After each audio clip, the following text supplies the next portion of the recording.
Hi ಎಲ್ರಿಗೂ ನಮಸ್ಕಾರ. ಎಲ್ಲರೂ ಹೆಂಗಿದ್ದೀರಾ? ಆರಾಮಾಗಿದ್ದೀರಾ ಅಂದ್ಕೊಂಡಿದ್ದೀನಿ. ಸದ್ಯದಲ್ಲೇ ನಮ್ಮ ಹಾಸನಾಂಬ ದೇವಸ್ಥಾನದ್ದು ಬಾಗಿಲು ಓಪನ್ ಆಗ್ತದೆ. ಇದೇ ಅಕ್ಟೋಬರ್ 10ನೇ ತಾರೀಕಿಂದ ನಮ್ಮ ಹಾಸನಾಂಬ ದೇವಿ ದರ್ಶನ ಸ್ಟಾರ್ಟ್ ಆಗ್ತಿದೆ. ಹೋದ ವರ್ಷ ಎಲ್ಲ ಸಿಕ್ಕಾಬಟ್ಟೆ ಪ್ರಾಬ್ಲಮ್ ಆಗಿ ಗಲಾಟೆ ಎಲ್ಲ ಆಗಿತ್ತು. ಹಾಸನಾಂಬ ದೇವಸ್ಥಾನದಲ್ಲಿ ಪೊಲೀಸ್ ಲಾಠಿ ಚಾರ್ಜು ಈ ಥರದ್ದೆಲ್ಲ ಕರೆಂಟ್ ಶಾಕ್ ಇದರೆಲ್ಲ ಪ್ರಾಬ್ಲಮ್ ಆಯಿತು.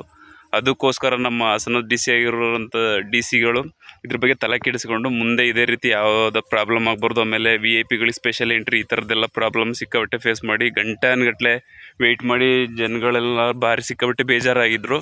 ಆದರೆ ಈ ಸರಿ ಅದೇ ರೀತಿ ಯಾವುದೇ ರೀತಿ ಆಗಬಾರ್ದು ಅಂತೇಳ್ಬಿಟ್ಟು ನಮ್ಮ ಡಿ ಸಿ ಅವರು ನೀಲಿ ನಕಾಶೆನ ತಯಾರು ಮಾಡಿದ್ದಾರೆ. ಯಾವ ರೀತಿಯಾಗಿ ದೇವರ ದರ್ಶನಕ್ಕೆ ಹೋಗುವಂಥ ಭಕ್ತರಿಗೆ ಉಪಯೋಗ ಆಗುತ್ತೆ.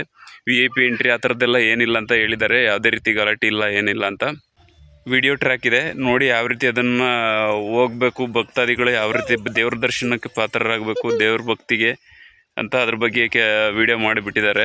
ವಿಡಿಯೋ ನೋಡಿ, ಅದ್ರ ಬಗ್ಗೆ ನಿಮ್ಮ ಅನಿಸಿಕೆಯನ್ನು ತಿಳಿಸಿ. ಮತ್ತು ಕೊನೆಯದಾಗಿ ಯಾರ್ಯಾರೆಲ್ಲ ಯೂಟ್ಯೂಬ್ ಚಾನಲ್ ನೋಡಿದ್ರೆ ಪ್ಲೀಸ್ ಒಂದು ಸಬ್ಸ್ಕ್ರೈಬ್ ಮಾಡಿ.